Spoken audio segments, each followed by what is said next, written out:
Alam mo, malalaman mo lang talaga ang halaga ng isang tao kapag wala na ito sa iyo. Huwag mong maliwalain yung taong pinapahalagahan ka. Baka kasi dumating yung panahon na kailanganin mo siya pero sinukuan ka na. Malalaman mo lang talaga ang halaga ng piso kapag nagkulang ang pamasahe mo. Katulad din na malalaman mo lang ang halaga ng isang tao pag wala na ito sa iyo. Pag wala na sa tabi mo at hindi mo na siya nakikita.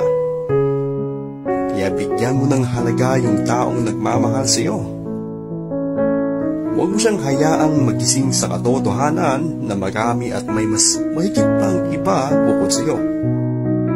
Huwag mong hintayin mapagod siyang mag-effort sa iyo bago mo ma-realize na mahalaga pala talaga siya sa buhay mo. Alam mo, huwag mong bitawan isang bagay na hindi mo kayang makita na hawak na ng iba.